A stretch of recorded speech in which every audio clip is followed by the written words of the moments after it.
Assalamualaikum warahmatullahi wabarakatuh.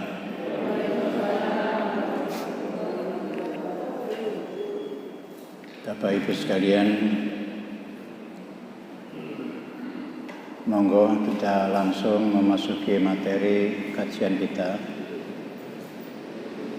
yaitu tentang syariat kurban dari masa ke masa. Dari masa ke masa ini kita batasi 3 masa saja atau 3 periode saja. Pertama yaitu periode Nabi Adam. Yang kedua periode Nabi Ibrahim. Dan yang ketiga periode Nabi Muhammad sallallahu alaihi wasallam.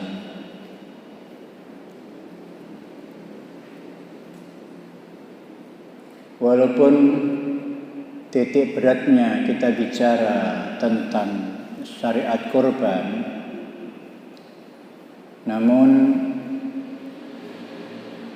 menyangkut juga persoalan-persoalan hukum, antara lain adalah hukum pernikahan dan juga menyangkut masalah undang-undang pidana.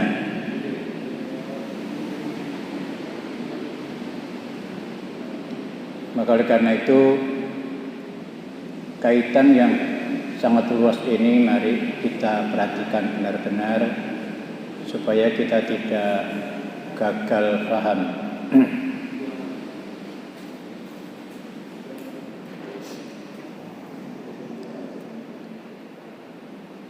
Bapak Ibu sekalian, untuk mengawali dari bahasan kita ini, ada beberapa hal yang sifatnya menjadi kunci bahasan, yaitu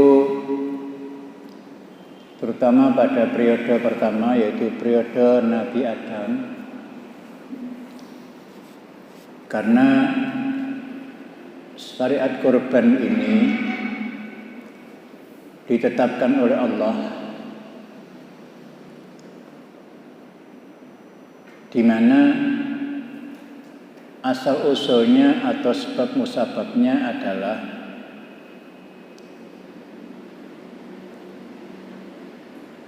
ada kaitannya dengan rebutan cewek.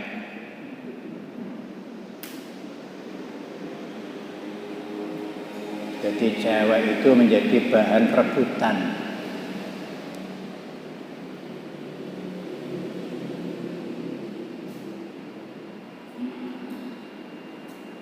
Maka oleh karena itu hati-hati,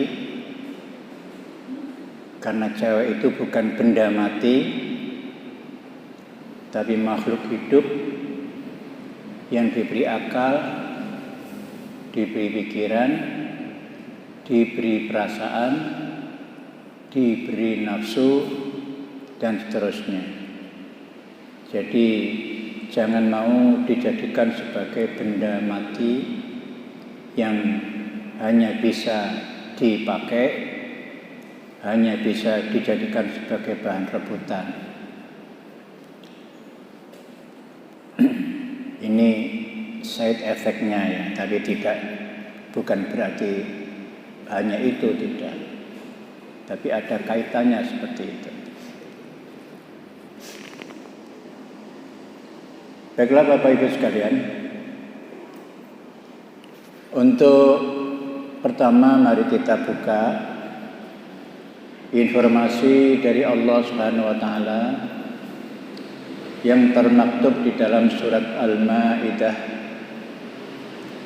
ayat 27.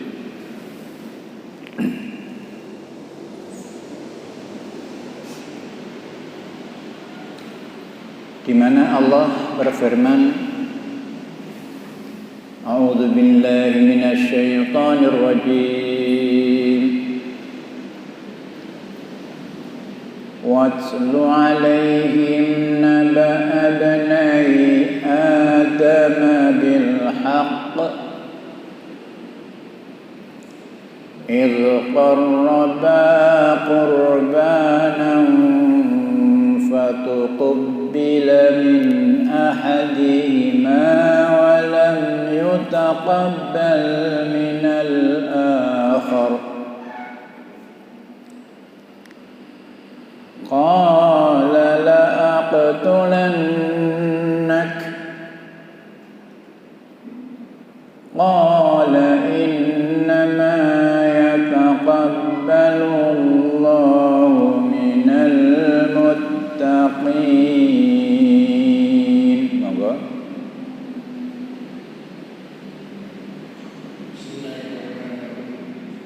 Dan cerita adalah Muhammad yang sebenarnya kepada mereka tentang kisah kedua putra Adam. Ketika keduanya mempersembahkan kurban, maka kurban salah seorang dari mereka berdua Habil menerima dan dari yang lain Habil tidak diterima. Dia Habil berkata, sungguh aku pasti membunuhmu. Dia Habil berkata, sesungguhnya aku hanya menerima amal dari orang yang bertakwa. Ya. Allah memerintahkan kepada Nabi Muhammad SAW untuk membacakan kisah yang pernah terjadi secara benar, yaitu kisah tentang dua putra Nabi Adam. Tatkala mereka melakukan kurban, namun dari keduanya itu yang diterima kurbannya adalah seorang, sedangkan yang lain tidak diterima.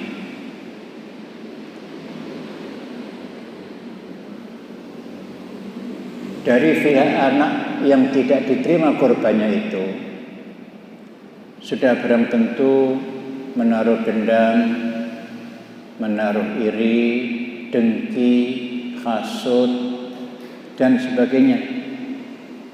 Nggak terima. Dan justru dia menyalahkan kepada yang diterima kurbannya itu.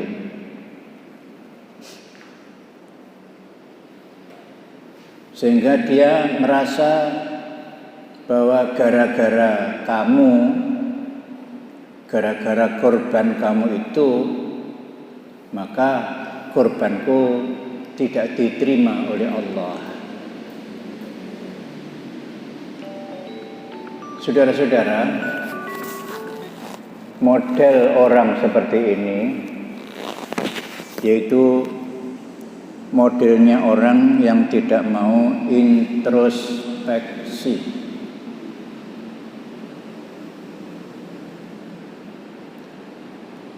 Dia hanya melihat secara ekstrospeksi, melihat keluar saja, tapi dia tidak mau melihat ke dalam.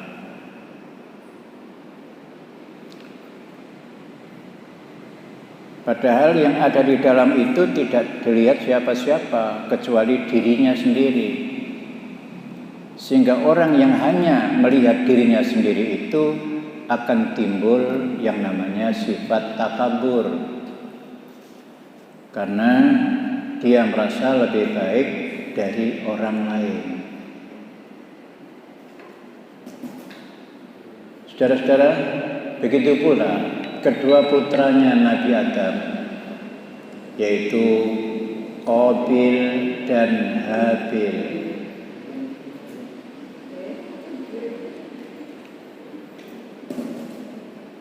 Qabil ini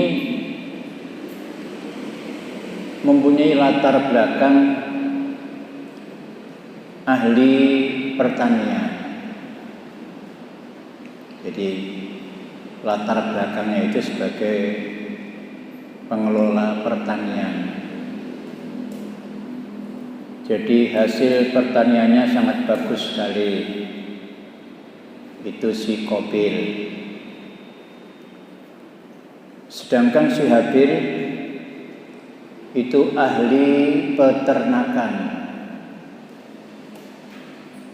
Jadi hewan-hewan ternak yang dirawat oleh Habil itu kualitasnya sangat bagus sekali. Setelah mereka berdua ini menginjak usia dewasa atau usia nikah, maka mereka mau dinikahkan oleh bapaknya, yaitu oleh Nabi Adam. Tetapi saat itu sudah ada peraturan-peraturan cara nikah. Karena apa? Karena waktu itu belum banyak manusia, yang ada seputar keluarga sendiri dan seputar saudara sendiri. Maka karena itu pernikahan yang pertama itu tidak menikah dengan orang luar, tapi menikah dengan saudara sendiri. Tetapi undang-undangnya tidak boleh saudara dekat. Dengan takdir Allah, istrinya Nabi Adam itu setiap kali mengandung itu berisi 2 jenis anak, jenis laki-laki dan jenis perempuan. Ibaratnya seperti burung merpati atau burung dara, burung doro ya. Itu biasanya yang betina itu bertelur 2, tapi telur 2 itu isinya berbeda jenis. Yang satu berjenis jantan, yang satu berjenis betina.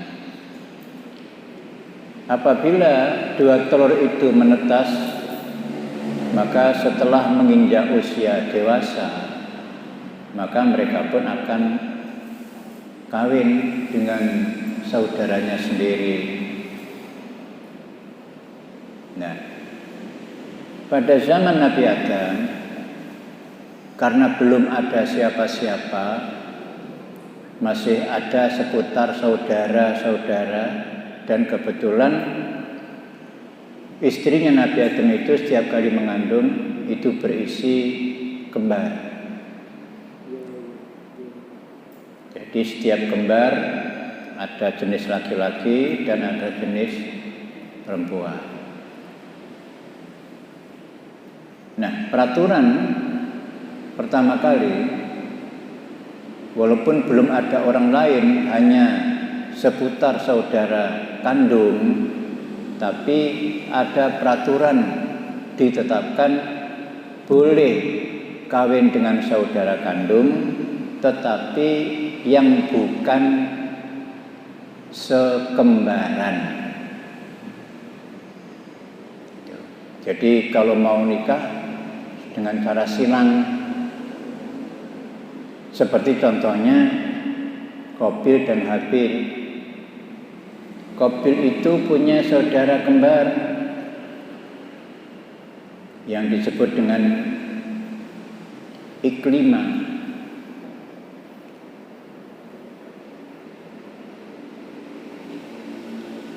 Kemudian si Habil, adiknya, itu juga mempunyai saudara kembar. Nah, dari perbedaan kembaran ini ada suasana yang sangat menyorok sekali, yaitu dilihat dari segi parasnya. Kalau parasnya kembarannya Qabil itu berparas cantik, makanya dia dijuluki sebagai Wadi'ah. Wadi'ah itu artinya cemerlang, wajah berseri-seri, menarik, itu Wadi'ah. Kalau Bapak Ibu mau mencontoh memakai nama boleh. Mungkin punya anak perempuan mau dinamai Wadi'ah boleh. Pakai dot, pakai ya,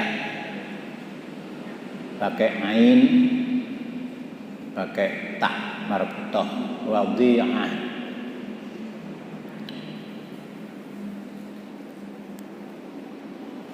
Sedangkan kembarannya si Habil itu tidak secerah kembarannya Qabil. Bahkan kembarannya Habil itu cenderung berwajah jelek. Makanya saudara Habil itu dijuluki dengan Damimah. Damimah.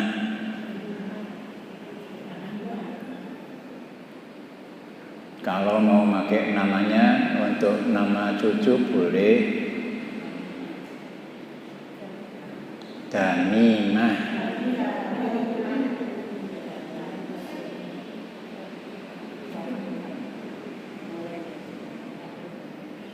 Nah, di sini nanti akan kelihatan antara Wadi'ah dengan Damimah, nanti akan kelihatan. Walaupun Damimah itu berparas jelek dan Iklimah itu berparas cantik, tapi efeknya, side efeknya membawa keburukan. Hati-hati. Apakah nggak boleh nikah dengan orang cantik? Boleh. Tapi jangan kemudian kecantikan itu menjadi tujuan utama. Karena tujuan utama oleh Rasulullah kalau bisa diprioritaskan kepada tujuan tentang agamanya. Makanya dalam pernikahan itu biasanya ada 4 pilihan. Tungkahul mar'ah li arba'atin. Biasanya seorang perempuan itu dinikahi sebab 4 perkara. Pertama, li jamaliha, karena wajah yang cantik. Yang kedua, li nasabiha, karena keturunannya siapa, anake sapa, pangkate apa. Yang ketiga, karena lima liha, karena harta yang dimiliki orang tuanya.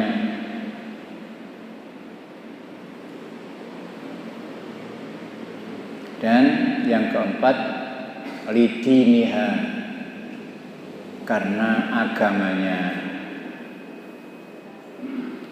Nah, dari 4 pilihan ini Rasulullah menganjurkan fadfar bizatiddin, maka pilih yang utama adalah ditinjau dari segi agamanya. Karena kalau kamu memilih perempuan ditinjau dari segi agamanya, maka taribat yadaka, maka akan bisa menjaga kehidupanmu. Gitu.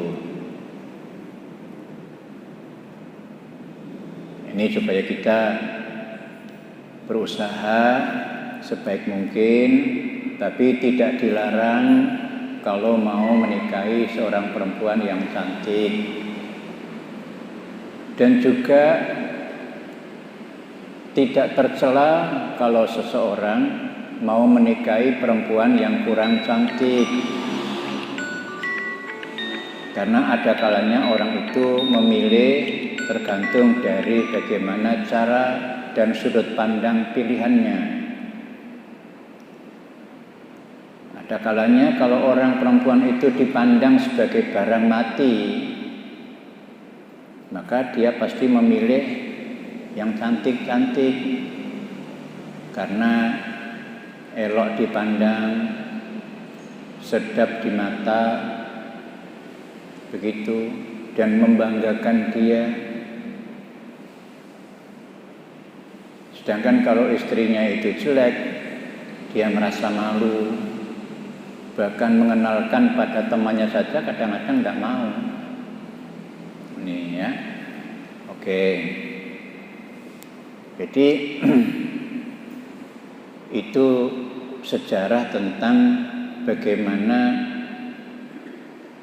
kelahiran kedua putra Nabi Nabi Adam itu, baik yang pertama maupun yang kedua. Tapi jangan lupa bahwa putra Adam itu tidak hanya dua itu. Karena putra Adam itu belum ada yang meriwayatkan, tapi yang pasti lebih banyak dari itu. Karena apa? Karena manusia pertama Nabi Adam itulah yang kemudian wabassa minhuma rijalan katsiran wa nisaa. Dia yang kemudian mengembangbiakkan sebagian dari laki-laki maupun perempuan.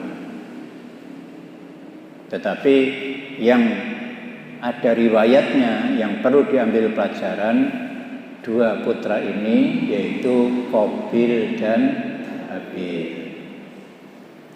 Jadi Qabil itu kelahiran putra Nabi Adam yang pertama dengan kembarannya, dan kemudian yang kedua si Habil juga lahir kembaran.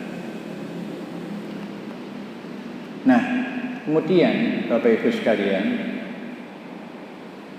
setelah mereka menginjak usia nikah, ya usia nikah itu tidak bisa kita tentukan berapa tahun. Karena setiap orang itu hasrat untuk menikah itu tidak sama. Ya kita anggap saja sebagai seorang, kalau tadi gambarannya bahwa si Qabil itu adalah seorang petani, berarti dia sudah pandai bekerja, bercocok tanam, mengerti tentang ilmu pertanian, berarti dia sudah dewasa. Sebaliknya, si Habil juga begitu. Dia dikenal dengan orang yang ahli peternakan, berarti dia juga sudah punya reputasi di dalam mengolah dan mengelola dari peternakannya sendiri. Dan hasilnya bagus-bagus.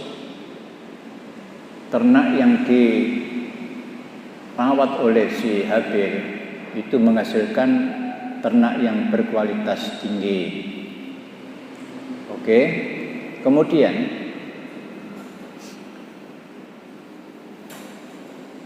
Nabi Adam memerintahkan kepada kedua putranya supaya mereka segera nikah. Nah, karena ada perintah nikah ini, maka ada kecenderungan seseorang itu melihat siapa yang akan dinikahi.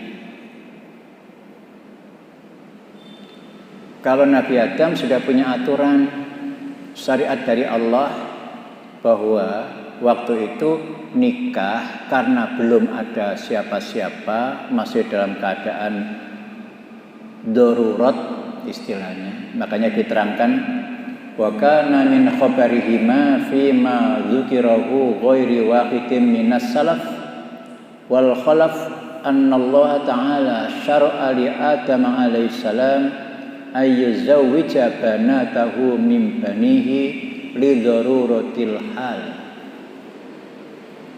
Jadi waktu itu dalam keadaan darurat, belum ada siapa-siapa selain saudaranya sendiri, maka Allah mengizinkan untuk menikahkan putra-putrinya, saudara kandungnya, tetapi yang bukan kembarannya, itu pun karena dihukumi lidzaruratil hal, karena keadaan sangat darurat. Jadi pada zaman Nabi Adam itu saudara kandung boleh nikah. Ingat zaman Nabi Adam, ojo ditiru. Ya, nanti pada zaman Nabi Musa berbeda lagi. Pada zaman Nabi Muhammad berbeda lagi. Itulah yang namanya ada perkara-perkara yang dinasakh, ada nasikh, ada mansukh. Ingat-ingat. Maka oleh karena itu yang pernah saya jelaskan bahwa di dalam agama itu mengandung dua unsur pokok. Pertama yaitu unsur akidah, yang kedua unsur syariah.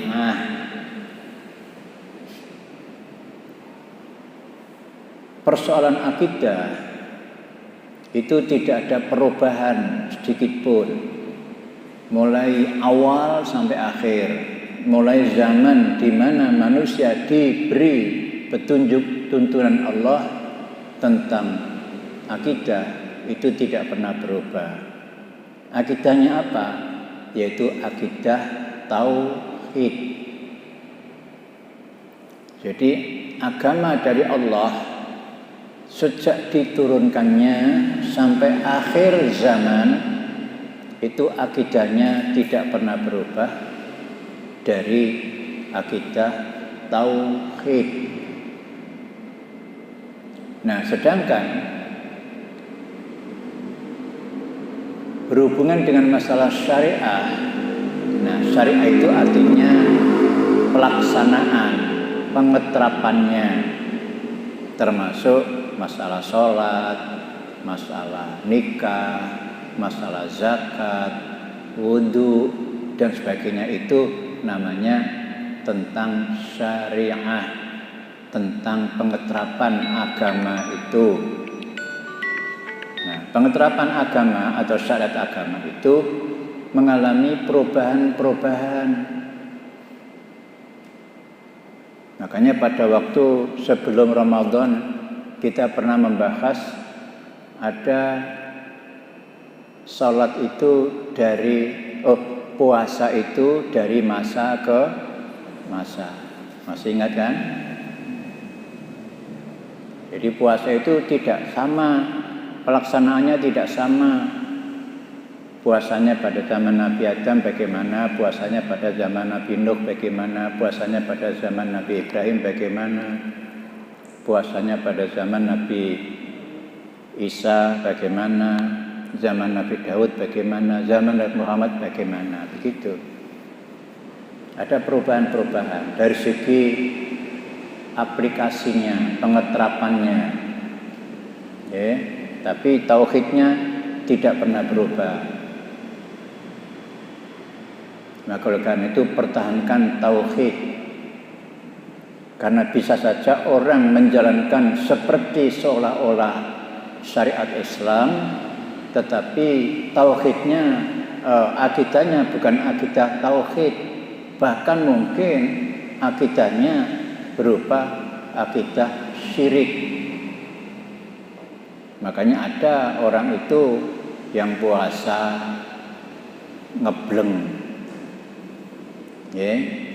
puasa ngebleng, puasa yang apa itu, puasa mutih, ya. Itu seolah-olah puasanya sama, tetapi akidahnya berbeda. Dalam Islam tidak ada puasa yang namanya puasa ngebleng, puasa mutih, tidak ada. Nah, apakah tidak boleh Pak mau puasa mutih? Boleh, asalkan jangan diiktikotkan itu sebagai ajaran agama. Nek wong nuwun sewu mungkin bagi ibu-ibu kepengen langsing upamane, terus poso mutih, ya gak apa-apa. Tapi ojo menganggap bahwa ini ajaran Islam. Mungkin kepengen diet,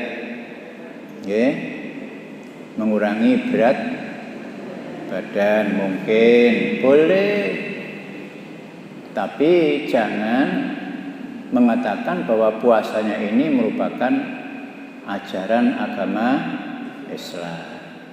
Boleh, tidak apa-apa. Jadi akidahnya jangan sampai dirubah. Nah, Ibu sekalian, jadi putranya Nabi Adam setelah diperintahkan oleh ayahnya, karena sudah diperintah oleh Allah untuk nikah, maka di dalam diri Qabil itu ada rasa tidak puas. Karena apa? Karena perintahnya Adam, nikahnya harus dilakukan dengan cara silang tadi. Jadi kembarannya Habil nikah dengan Qabil, kembarannya Qabil nikah dengan Habil. Nah, si Qabil nggak mau, nggak mau. Kembaranku cantik kok. Sedangkan kembarannya si Habil tidak cantik. Makanya hal ini yang menyebabkan Allah Subhanahu wa taala memerintah ngene, kedua-duanya suruh korban dulu. Sebagai ungkapan terima kasih, suruh korban. Nanti siapa yang korbannya dipilih oleh Allah atau diterima oleh Allah, maka dia boleh menentukan pilihan. Itu. Ini cara zaman dulu itu begitu. Tapi jangan diterapkan sekarang. Gue pas ibu-ibu arep menikahkan putranya terus mergo kebetulan ono perbedaan atau kemauan yang berbeda, terus saiki nang korban dhisik ae ngono, gak oleh nggih. Karena ini syariat, tata cara yang sekali-kali bisa berubah. Itulah yang dikatakan Allah, manansah min ayatin aw nunsiha na'ti bi khairin minha aw mithliha alam ta'lam annallaha ala kulli syai'in qadir. Itu hak Allah merubah, menetapkan, menghapus hukum-hukum yang telah lalu. Itu haknya Allah. Kita tidak boleh merasa keberatan juga tidak boleh tidak menerima apapun yang Allah tetapkan. Kita wajib menerima dan mentaatinya. Bapak Ibu sekalian, maka oleh karena itu di dalam sebuah keterangan dijelaskan, walakin qalu kana yuladu lahu fi kulli batnin zakarun wa unsa, fakana yuzawwiju unsa hadzal batn li zakaril batnil akhar. Wa kanat ukhtu Habil Damimah wa ukhtu Qabil Wadi'ah. Fa arada ay yasta'sara biha ala akhihi. Fa utiya Adama dzalika illa ay yuqarriban qurbanan. Faman tuqbila minhu fahiya lahu wa tuqbila man min Habil wa lam yutaqabbal min Qabil. Fakana min amrihima ma qassahu Allah fi kitabihi qissatun Habil wa Qabil. Jadi pada saat Qabil dan Habil diperintah oleh ayahnya untuk segera menikah, maka peraturan sudah diterapkan, undang-undang pernikahan, yaitu tidak boleh seorang nikah walaupun saudara kandung boleh, tapi tidak boleh sekembaran. Jadi nggak boleh sekembarannya. Nah, hal ini yang menjadi protesnya si Qabil. Nah, karena Qabil ini sedikit banyak sudah terkontaminasi oleh pengaruh iblis. Ingat. Makanya karena itu sejak Allah menetapkan iblis sebagai makhluk yang durhaka kepada Allah dan iblis terusir dari lindungan Allah, maka iblis telah berjanji bahwa mereka akan selalu merongrong kehidupan umat manusia, sehingga akhirnya kebanyakan manusia itu lebih banyak yang kufur daripada yang bersyukur. Ini sudah, dan ini memang betul. Sejak putra Adam yang pertama itu sudah kekuatan iblis sudah berusaha kuat dan keras sekali untuk menghancurkan kehidupan umat manusia. Karena memang iblis itu anti dan tidak suka kepada manusia. Karena apa? Karena justru gara-gara manusialah maka iblis dimurkai oleh Allah. Nah, seperti itu. Seperti si Qabil juga begitu. Pada saat nanti kurbannya tidak diterima oleh Allah, dia menyalahkan saudaranya si Habil itu. Dia tidak mau introspeksi, malah dia menyalahkan orang lain. Ini adalah sifat yang sangat buruk sekali. Maka oleh karena itu seyogianya kalau kita ini menghadapi masalah, jangan buru-buru menyalahkan orang lain, tapi sebaiknya kita introspeksi. Ya, kalau kita sakit, jangan kemudian menyalahkan. Kon berobat nanti, dokter sopo. Itu berarti berusaha untuk menyalahkan dokter. Tapi tanyakan dulu, sebab apa kon kok lorong? Mungkin makananmu yang kurang sehat, atau mungkin karena istirahatmu kurang teratur, atau dan sebagainya. Begitu. Jangan sampai mengikuti pola berpikirnya si Qabil itu, yang dia hanya bisa menyalahkan orang lain, tapi tidak pernah melihat kesalahan diri sendiri. Nah, Bapak Ibu sekalian berbahagia. Saya teruskan. Jadi si Qabil tidak terima bahwa adiknya, artinya kembarannya itu mau dinikahi oleh si Habil,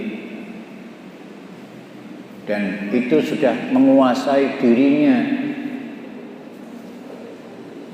Bahkan dari peristiwa itu dia lebih rela dan tega membunuh saudaranya sendiri daripada kehilangan calon istri.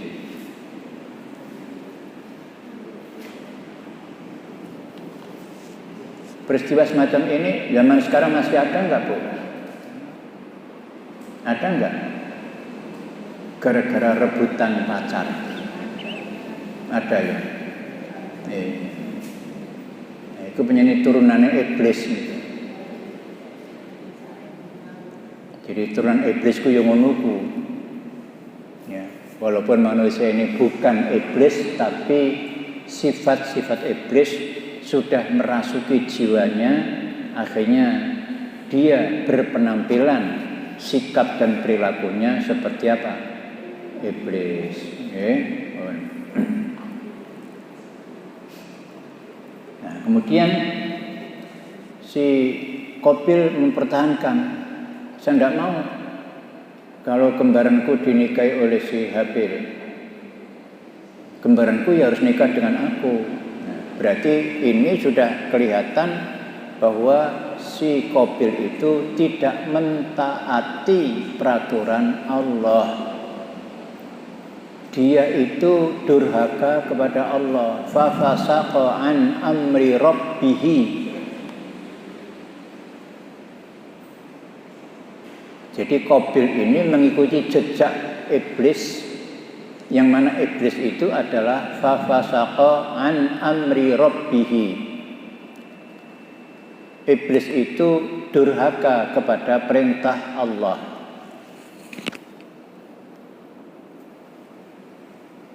Ini supaya kita pahami dan kita harus hati-hati, jangan sampai sedikit pun kita ini punya pilihan untuk mengikuti kemauan diri sendiri sehingga durhaka kepada Allah. Kita ini harus betul-betul mentaati apa yang Allah perintahkan, karena itu adalah yang terbaik.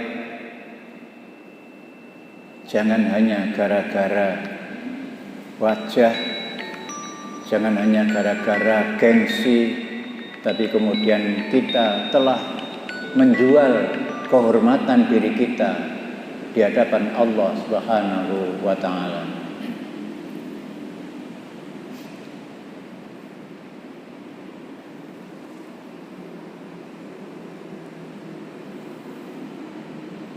Nah, kemudian oleh Nabi Adam diberitahu, ya sudah, tidak apa-apa kalau kamu punya pilihan begitu, karena ini ketentuan dari Allah, maka ikuti bagaimana perjalanan yang harus kamu tempuh kalau kamu ingin mempertahankan keinginanmu masing-masing. Ya. Kalau Habil memang pasif, entah pasifnya itu karena kebetulan kembarannya jelek, kemudian dia tidak nikah dengannya, ataukah pasifnya itu karena betul-betul Habil ini taat pada Allah. Ini wallahu a'lam. Tapi itulah yang terjadi, bahwa si Habil mengikuti apa yang diperintahkan oleh orang tuanya. Maka oleh karena itu keduanya diperintahkan, ya sudah, kamu diperintah oleh Allah untuk berkorban. Itulah korban yang pertama. Cuma korbannya ini tidak seperti sekarang. Kalau kita sekarang ini kan korban menggunakan domba, menggunakan sapi, menggunakan unta. iya kan? Nah, kalau dulu kurbannya tidak seperti itu. Kurbannya itu adalah apa yang diperoleh dari hasil kerjanya, itulah yang dikorbankan. Seperti si Qabil itu karena ahli pertanian, maka yang dikorban oleh Qabil adalah hasil pertanian itu. Sedangkan si Habil itu ahli peternakan, maka yang dikorbankan oleh Habil adalah ternak. Hanya bedanya, jadi Allah tidak membedakan apakah itu ternak, apakah itu pertanian, tapi yang penting motivasinya apa. Itulah yang berhubungan dengan la yanalallaha luhumuha wala dima'uha walakin yanaluhut taqwa minkum. Jadi yang sampai kepada Allah dari korbanmu itu bukan darahnya, bukan pula dagingnya, tetapi yang diterima oleh Allah itu adalah at-taqwa minkum, karena ketakwaan dari kalian semua. Nah, motivasi inilah yang menyebabkan korban siapa yang akan diterima oleh Allah. Karena apa? Tatkala si Qabil itu menyerahkan barang yang mau dikorbankan itu dari pertanian, dari hasil pertaniannya, dan dipilihkan yang kualitasnya jelek-jelek. Kalau buah, dipilihkan buah yang jelek-jelek, bukan yang enak-enak, bukan yang segar-segar. Bahkan di dalam keterangan yang lain bahwa yang dikorbankan oleh Qabil itu adalah zuwaj, yaitu yang busuk-busuk. Ya. Nah, berbeda dengan yang dikorbankan oleh si Habil. Dia itu mempunyai domba yang sangat disayang. Bahkan sampai tidur pun dia bersama. Maka kambing itu sangat disayang dan gemuk sekali. Itulah yang dikorbankan oleh Habil untuk menunaikan perintah dari orang tuanya tadi. Maka kemudian berangkatlah si Habil dan Qabil menuju ke tempat sembelihan. Berangkatlah mereka bertiga. Di mana itu? Tidak jauh. Karena kurbannya juga dilaksanakan di tempat yang sekarang ini, yaitu di wilayah Mina. Jadi kurbannya Habil, kurbannya Qabil itu di Mekah. Ya. Meskipun tidak bertempat tinggal di Mina, tapi Mina itu adalah sebagai mahillah, sebagai tempat sembelihan. Maka setelah sampai dia naik ke bukit dan korbannya Habil ditempatkan di situ, korbannya Qabil juga ditempatkan di situ, dia menunggu. Maka kemudian Allah Subhanahu wa taala mengirimkan utusannya untuk menentukan siapa korban yang dipilihnya, yaitu berupa petir. Ya, di dalam hadis yang lain disebutkan yang datang itu adalah api, gitu ya. Tapi tidak masalah, sebab pengertian api dan petir itu hampir sama karena petir juga membakar, api juga membakar. Dan kemudian setelah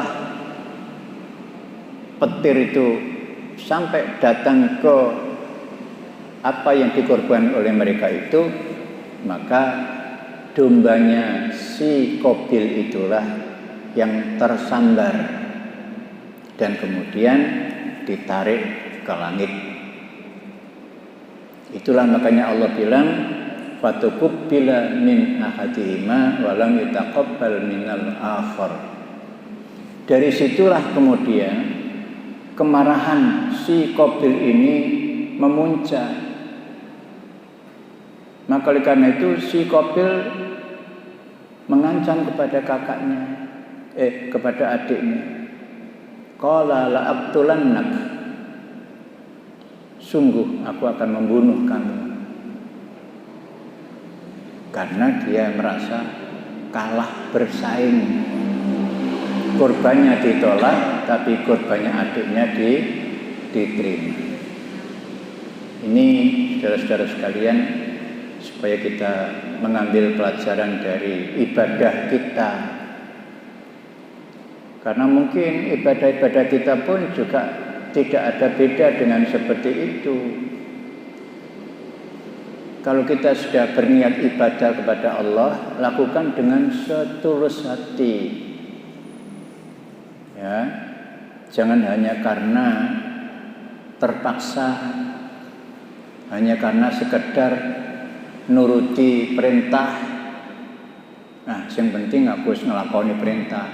Jangan dulu, karena motivasinya apa? Karena semua amal itu tergantung dari niat. Ingat-ingat, niat itulah yang menentukan diterima atau tidaknya. Maka oleh karena itu innamal a'malu binniyat wa inna likulli imri'in ma nawa. Dan sesungguhnya setiap perkara itu tergantung manawa, apa yang diniatkan. Niat karena pamer, niat hanya sekedar memenuhi kewajiban, atau niat dalam rangka meningkatkan pengabdian dan ketakwaan kepada Allah, itu yang menentukan amal ibadah kita ditolak atau diterima. Nah, Bapak-Ibu sekalian yang berbahagia, maka oleh karena itu Rasulullah Sallallahu Alaihi Wasallam telah memberikan satu bimbingan kepada kita, yaitu man tasaddaqa bi'adli tamratin min kasbi thayyibin wa la yaqbalullahu illa thayyib fa innallaha yaqbaluha biyaminihi. Artinya, barang siapa yang bersedekah atau bersedekah walaupun dengan bi'adli tamrah, walaupun hanya sebiji kurma, itu hendaknya diambilkan dari min kasbi thayyibin, dari hasil kerja yang bagus. Tidak usah terlalu banyak-banyak, sedikit tapi bagus, ikhlas, itu lebih bagus, lebih tepat. Dan karena apa? Karena la yaqbalullahu illa thayyiban, karena Allah tidak akan menerima amalan seseorang kecuali dari hasil yang bagus. Makanya jangan sampai kita ini ingin banyak beribadah tapi dihasilkan dari perbuatan haram. Ingin sedekah, ingin bangun masjid, ingin bangun pondok pesantren, tapi uangnya dari korupsi, upomo. Jangan. Karena itu tidak akan diterima oleh Allah. Jangan seperti apa yang sering digunakan kata-kata pelecehan dari para artis-artis yang mereka suka menjual aurat, kemudian uangnya dikumpulkan banyak untuk pergi umroh.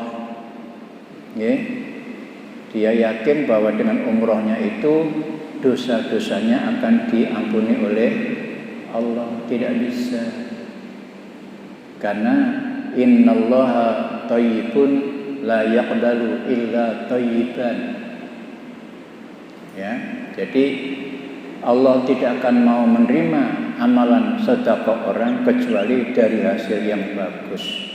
Bahkan kalau hasilnya dari hasil yang bagus, kerja yang bagus, maka fa innallaha yaqbaluha biyaminihi, maka Allah akan menerima sedekah itu biyaminihi, dengan tangan kanan.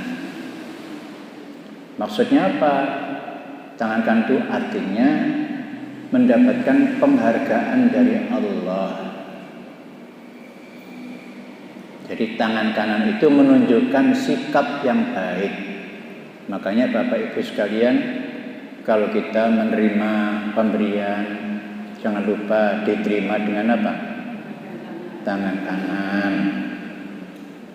Jangan sampai nanti diterima dengan tangan kiri, atau apalagi sambil berpaling. Apa kene. Nah, jadi harus menghadap, karena nanti hisab di hari akhir nanti juga ada hisab orang itu menerima catatan amal dengan tangan kanan, juga ada catatan amal diterima dengan tangan kiri. Hati-hati.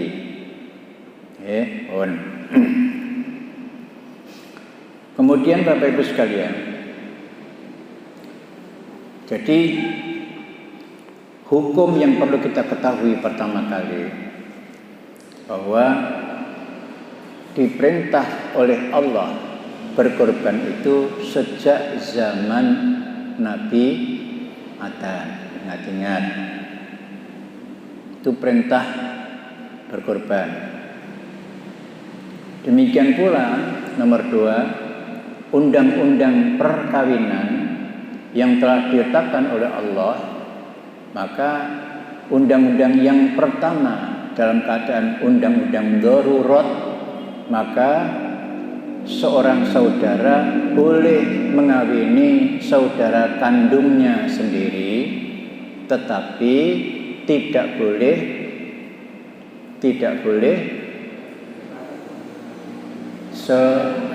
sekembaran. Tidak boleh. Nah, berbeda dengan pada masa Nabi Musa. Nabi Musa itu mengawini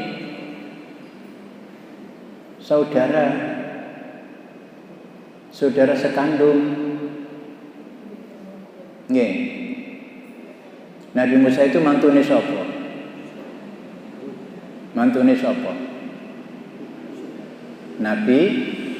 Nabi Syuaib. Nah, tetapi kudu waktunya nggak boleh bareng-bareng. Makanya pada waktu Nabi Musa jatuh cinta kepada putrinya Nabi Syuaib, sementara yang dicintai Nabi Musa itu adiknya, maka Nabi Syuaib mengizinkan, kamu boleh nikah dengan adiknya, tapi sebaiknya kamu nikah dulu dengan Mbak Yunya. Mulane iki tolong dijogo perasaan. Dumene rupane sing adike cantik, terus payu dhisik, kemudian sing durung payu malah di lok-lokno. Ingat kejahatan karena dari situ, karena dia merasa terhina oleh keluarganya sendiri karena dia belum nikah, sehingga dinyek, entah karena rupanya, entah karena potongannya, entah karena apa. Ya, maka sebaiknya jangan sampai terjadi begitu.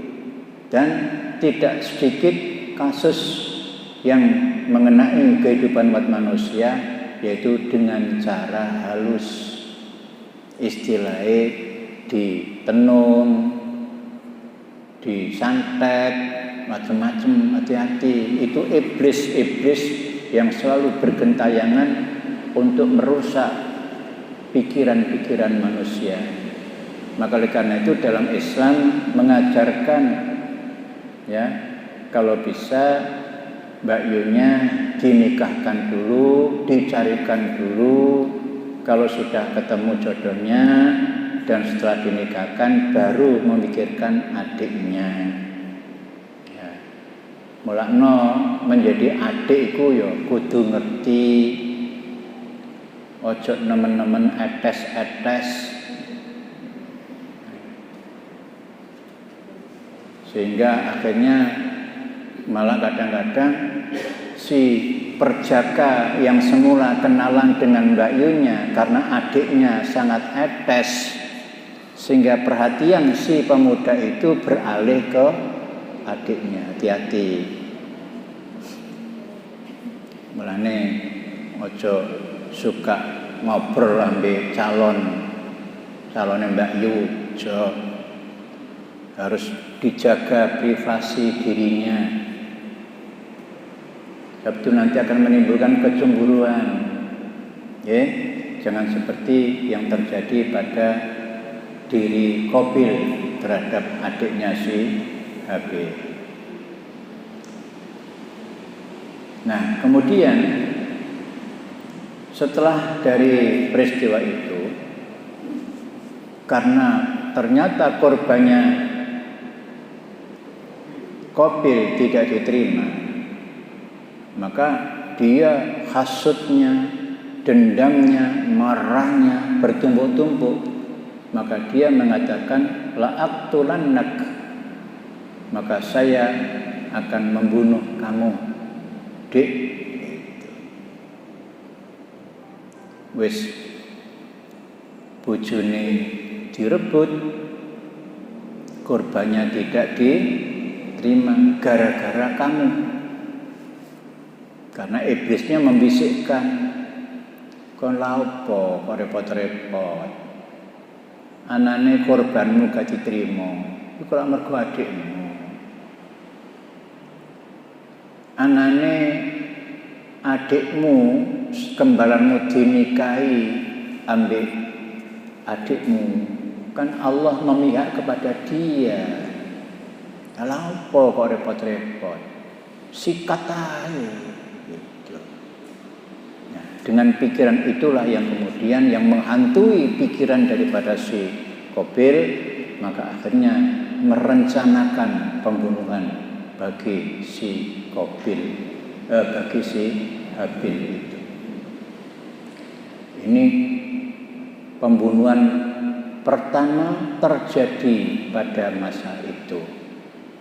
Jadi di hari itu undang-undang perkawinan sudah, kemudian perintah berkorban sudah, yang ketiga yaitu berupa tentang pembunuhan terjadi, dan pembunuhan yang pertama kali. Bapak Ibu sekalian yang berbahagia, ini waktu kita terus berjalan, maka mungkin ada hal-hal yang perlu saya singkat, tidak semuanya perlu saya jelaskan.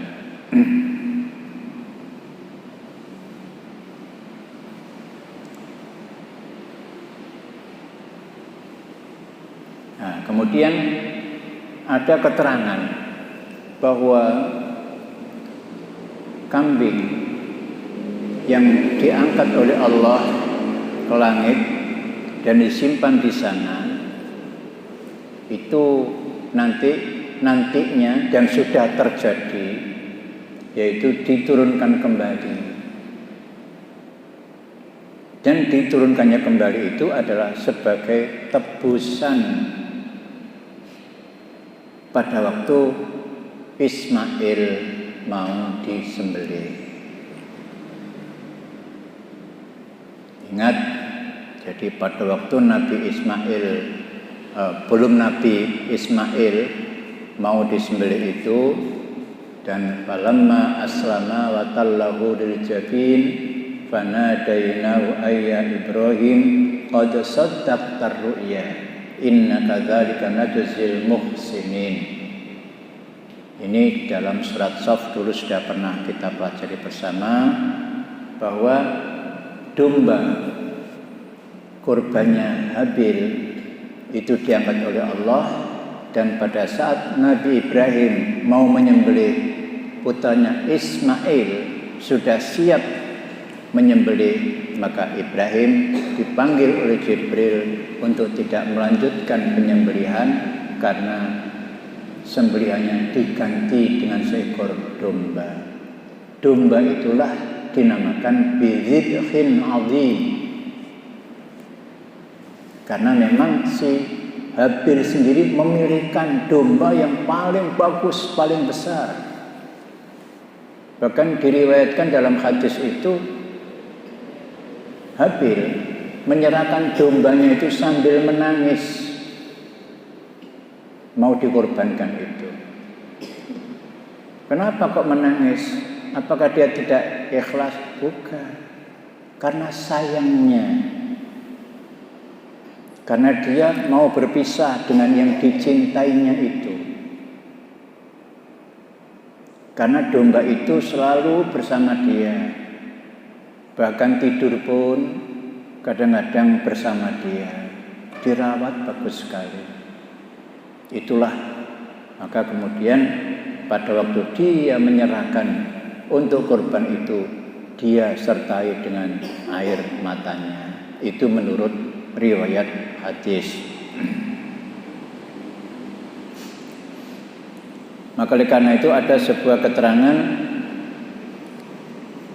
wa qala Ismail bin Rafi al-Madani al-Qas balagani an ibni Adam lamma umira bil qurban kana haduma sahibu ghanam wa kana tajalahu hamlu fi ghanami fa habba hatta kana yusaru bil lail wa kana yahmiluhu ala dharihi min hubbihi hatta lam yakul lahu ma la ahibba ilaihi falamma umira bil qurban qarrabahu Allah azza wa jalla faqbilahu Allah minhu fama zala yartau ilal jannah hatta fadya bihi ibnu Ibrahim alaihi salam. Jadi pada saat korbannya Habil itu disambar petir, itu bukan mati tetapi diangkat ke langit. Dan kemudian pada saat Ibrahim mau mengorbankan putranya, maka domba itu diturunkan kembali sebagai penebusan Ismail itu. Wallahu a'lam. Nah, kemudian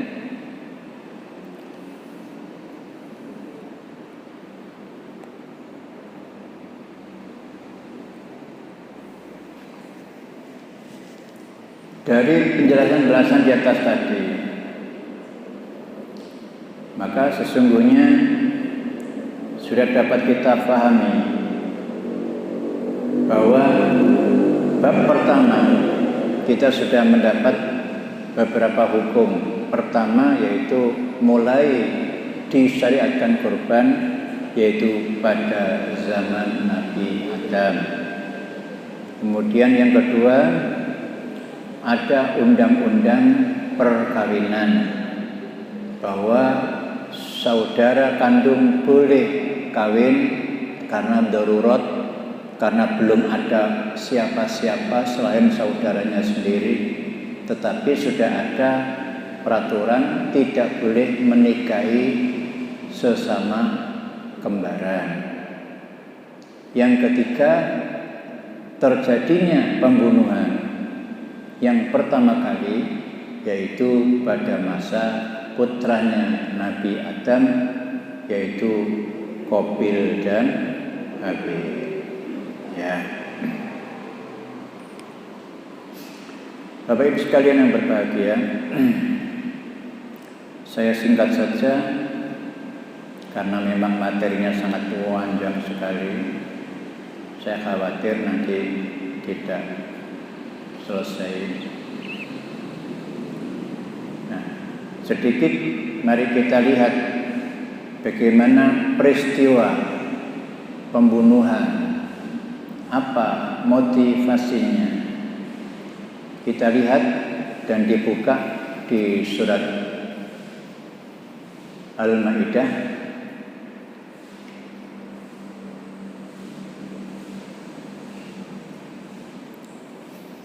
mulai ayat 27 maksud saya.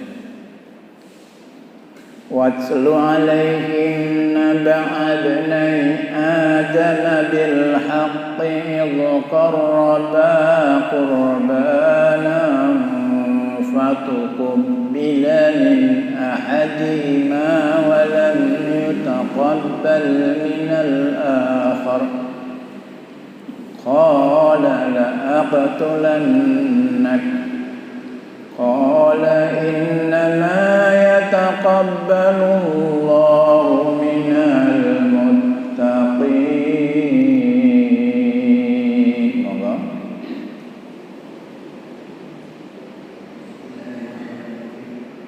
Dan ceritakanlah Muhammad yang sebenarnya kepada mereka tentang kisah kedua putra Adam.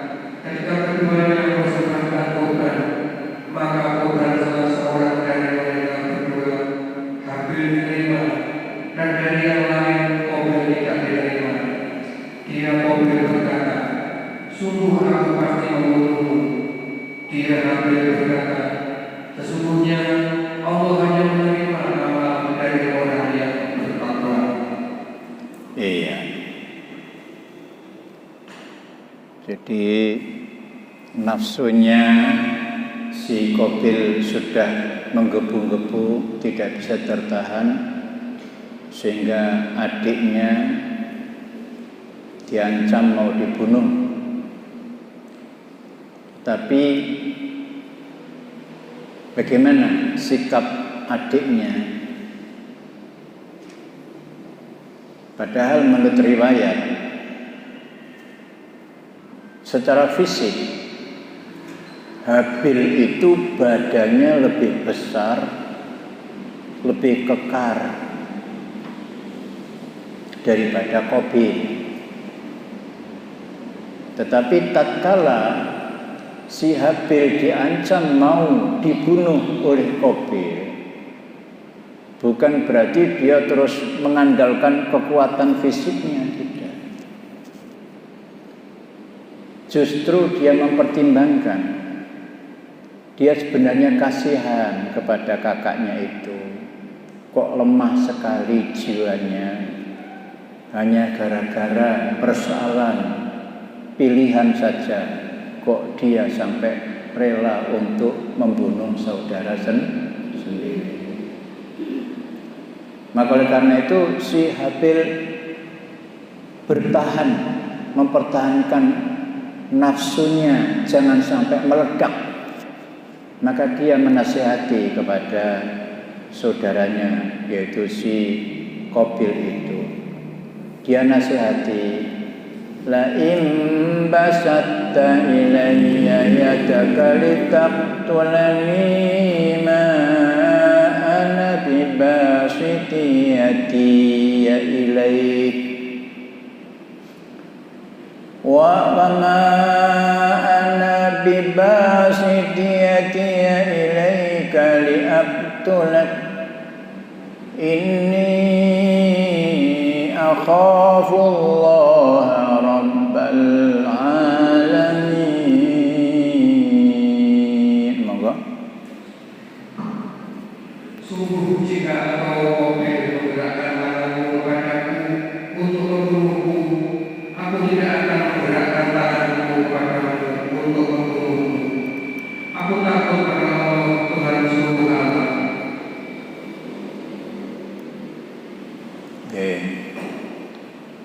Jadi kata Habil, inni akhafullah, saya ini takut pada Allah sebagai Rabbul Alamin, sebagai Tuhan semesta alam.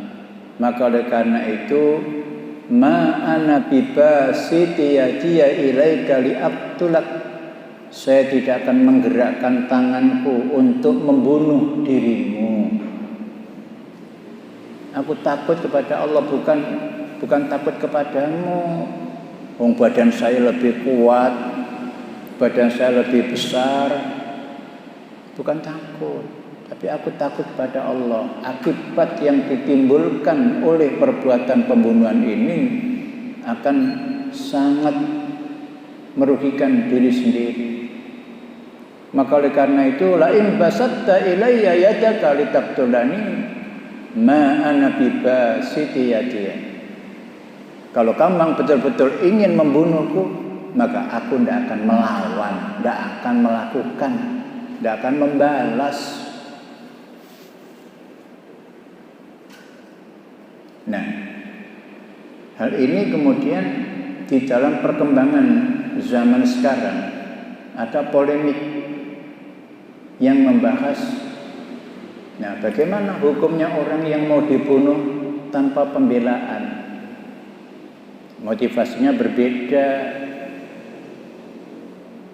Kalau ini jelas, motivasinya jelas, alasannya jelas. Ya.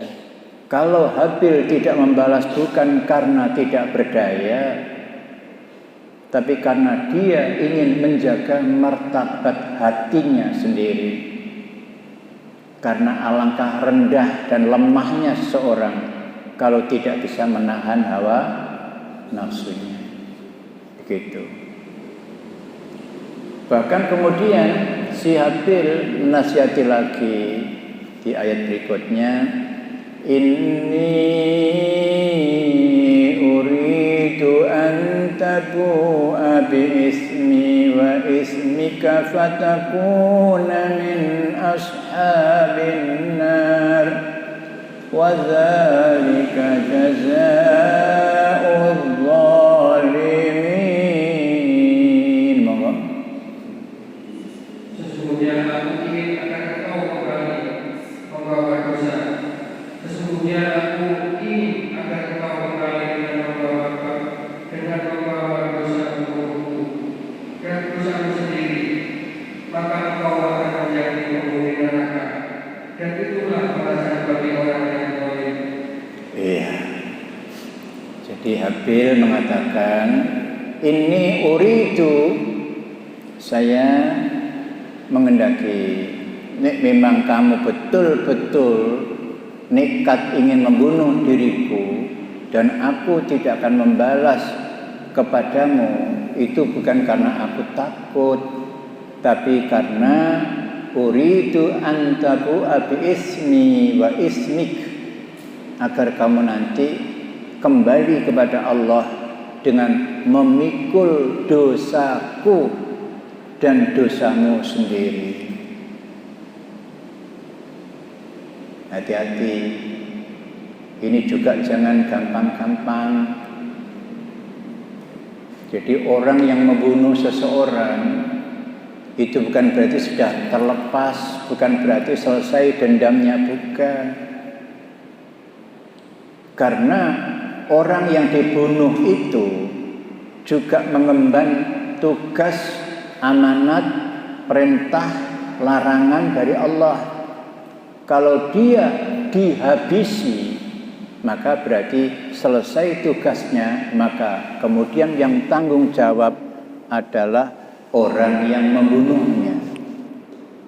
Hati-hati. Berarti dia itu yang menanggung dosa orang yang dibunuhnya. Di samping dia sendiri juga menanggung dosa dirinya sendiri. Hati-hati. Pikir sebelum menjalankan sesuatu perbuatan. Dan fatakuna min ashabin nar, akibatnya maka kamu akan menjadi penghuni neraka. Dan wadzalika jazaa'ul zalimin, dan neraka itu sebagai balasan bagi orang-orang yang berbuat zalim.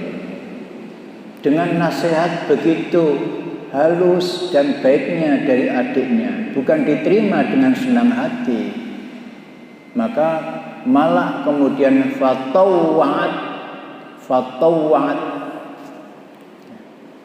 maka semakin mendorong, tambah. Jadi tatawu itu tambah. Oke, makanya sholat tatawu itu namanya sholat tambahan. Jadi biasanya ini sholat maghrib 3 rakaat, mari sholat maghrib ditambah 2 rakaat, itu sholat tatawu. Sholat tahajud itu juga sholat tatawu, jadi bertambah-tambah begitu. Jadi nafsunya si Qabil itu bertambah, nafsunya ingin membunuh itu tambah nemen. Jadi dia tidak sadar bahwa akibatmu nek peno pemateni aku, penongko bakal nanggung dosaku juga nanggung dosamu dewe dan kemudian kamu akan menjadi penghuni neraka jahanam gitu. Tapi nasihatnya semacam itu tidak meredakan nafsunya, tapi semakin memuncakkan nafsu jahatnya itu. Maka akhirnya apa? Faqatalahu fa'asbaha minal khasirin. Maka kemudian si Qabil membunuh si Habil, tapi akhirnya juga fa'asbaha minal khasirin, maka akhirnya dia menjadi orang yang merugi. Karena apa? Karena dia juga akan menghadapi kesulitan. Di antaranya, coba dilihat di ayat berikutnya. Fab'atsallahu ghuraban yab'atsu fil ardi liyuriyahu kaifa yuwari saw'ata akhihi. قال يا ويلتى أعجزت أن أكون مثل هذا الغراب فأواري سوءات أخيه فأصبح من النادمين. Moga. Kemudian Allah mengutus seekor burung gagak menggali tanah untuk memperlihatkan padanya Qabil bagaimana dia seharusnya menguburkan mayat saudaranya.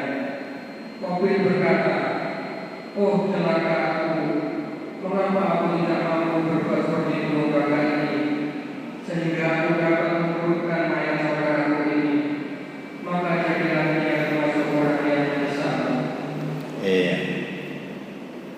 Jadi setelah Qabil membunuh Habil, dia menjadi kebingungan. Karena apa? Karena dia tidak tahu apa yang harus diperbuatnya. Jadi akhirnya dia memikul mayat si Habil itu ke sana kemari, kebingungan dia. Diapakno iki? Tapi akhirnya Allah memberikan pelajaran kepadanya, yaitu di angkasa sana ada 2 ekor gagak yang sedang bertempur. dan kemudian salah satu diantaranya dia mati, jatuh ke tanah. Nah, kemudian gagak yang membunuhnya tadi itu juga ikut turun, tetapi kemudian dia menggali tanah yang ada di sekitar mayat temannya tadi itu, sehingga sampai lubangnya cukup dalam. Kemudian si gagak tadi itu mematuk temannya tadi, dimasukkan ke dalam liang, kemudian ditanam di situ. Itulah kemudian si Qabil baru sadar, kenapa saya kok tidak seperti itu? Mengapa saya harus pikul ke sana kemari? Beratnya seperti ini, badannya lebih besar daripada saya. Maka kemudian si Qabil meniru seperti apa yang dilakukan oleh gagak itu. Saudara-saudara, itulah pelajaran dari Allah. Makanya Allah memberi pelajaran kepada manusia itu tidak seperti kita di sekolahan. Ono gurune, ono tulisane, ono papannya dan sebagainya. Tetapi peristiwa-peristiwa yang terjadi di alam semesta ini, semua itu adalah bisa dijadikan sebagai pelajaran. Maka oleh karena itu Allah sendiri sudah bilang, Allamal insana ma lam ya'lam. Allah mengajari manusia itu sesuatu yang belum ia ketahui, tapi akhirnya bisa tahu. Banyak para ahli farmasi, dia bisa membuat ramuan-ramuan, obat ini, obat itu. Siapa yang mengajari? Tidak ada. Semua itu karena pengalaman, melihat peristiwa-peristiwa, ya, bahwa orang ini asalnya sakit begini, tapi kemudian memakan ini kok bisa sembuh ya, misalnya begitu. Itu pertama ilmu yang diajarkan Allah pada manusia. Soal nanti pengembangannya, penyempurnaannya tergantung dari kemauan si manusia itu sendiri. Nah, saudara-saudara, dari peristiwa pembunuhan yang dilakukan oleh Qabil terhadap Habil itu, maka undang-undang Allah ditetapkan kepada manusia ini melalui umat yang pernah terjadi, yaitu umatnya Nabi Musa, yaitu Bani Israel, yang mana undang-undangnya adalah barang siapa yang membunuh seorang, maka hukumnya sama seperti membunuh semua orang. Dan siapa yang menjaga kehidupan seseorang, mata hukumnya sama seperti orang yang menghidupi semua orang. Coba lihat di surat di ayat berikutnya, ayat 32. Min ajli dzalik katabna ala bani Israil annahu man qatala nafsan bighairi nafs aw fasadin fil ardi faka'annama qatalan nasa jami'an wa man ahyaha faka'annama ahyan nasa jami'an wa laqad ja'atuhum rusuluna bil bayyinati summa inna katsiran minhum ba'da dzalika fil ardi la musrifun. Monggo.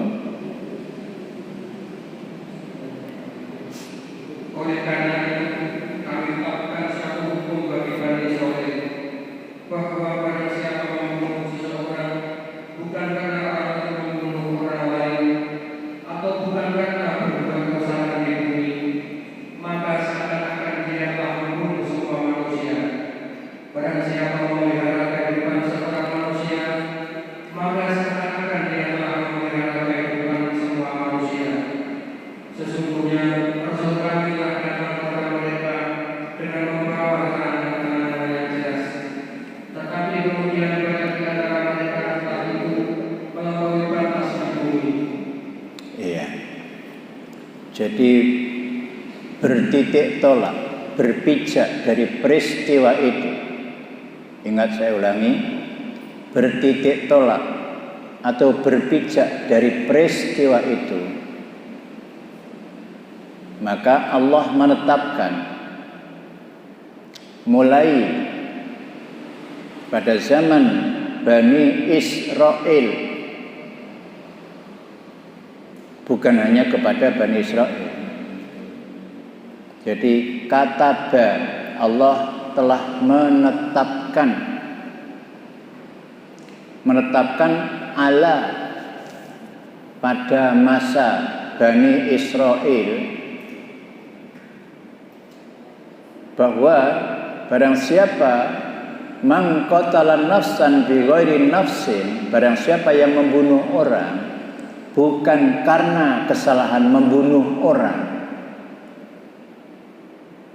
Jadi orang yang dibunuh itu tidak salah apa-apa, tapi dibunuh, maka faka'annama qatalan nasa jami'an, maka hukumnya seolah-olah dia telah membunuh semua orang. Sebaliknya, wa man ahyaha, barang siapa yang menjaga, memelihara kehidupan seseorang, maka faka'annama ahyan nasa jami'an, maka seolah-olah dia telah memelihara kehidupan semua orang. Itu namanya melestarikan kehidupan. Itu mulai demikian itu. Sehingga dengan demikian pelajaran kita pagi hari ini yang keempat, munculnya undang-undang pembunuhan, bahwa barang siapa yang membunuh seseorang yang bukan karena kesalahan membunuh, maka yang membunuh itu dihukumi telah membunuh banyak orang. Artinya kejahatannya berlipat-lipat.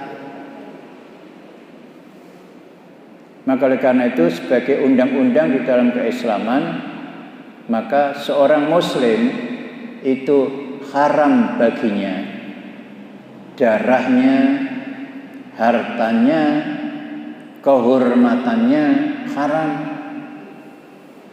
Kehormatannya tidak boleh dilecehkan, hartanya tidak boleh dihilangkan, apalagi dirampok, apalagi di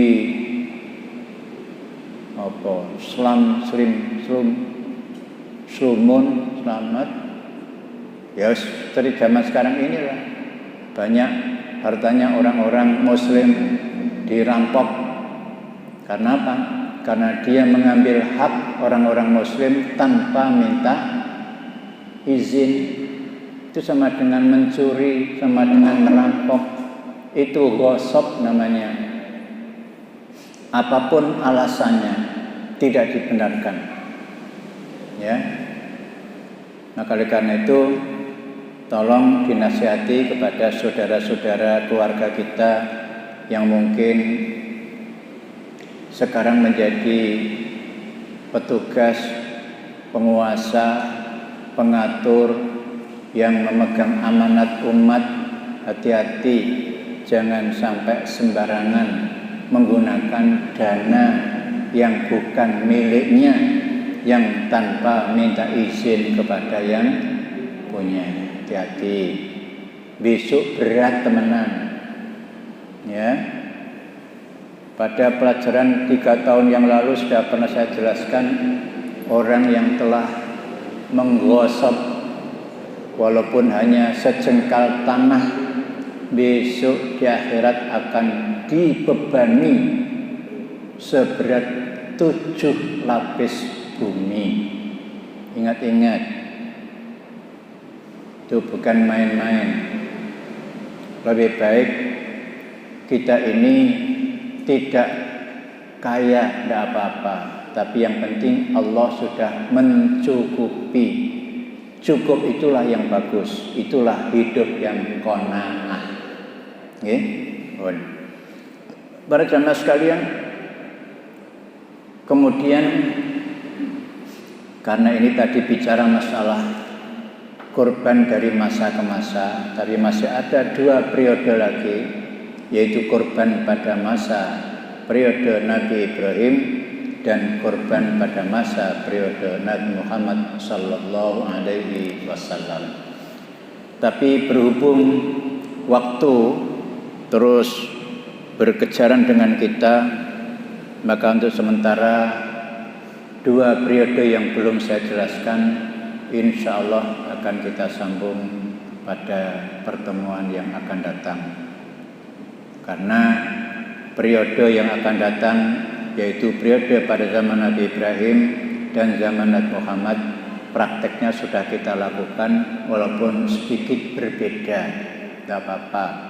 Tapi yang penting bahwa korban itu tidak hanya dilakukan oleh umat sekarang saja, tapi juga umat-umat sebelumnya, yaitu umat pada zaman Nabi Ibrahim juga disyariatkan untuk berkorban walaupun motivasinya berbeda. Demikian pula korban pada zaman umatnya Nabi Muhammad juga motivasinya berbeda. Kalau pada zaman Nabi Adam tadi juga motivasinya berbeda.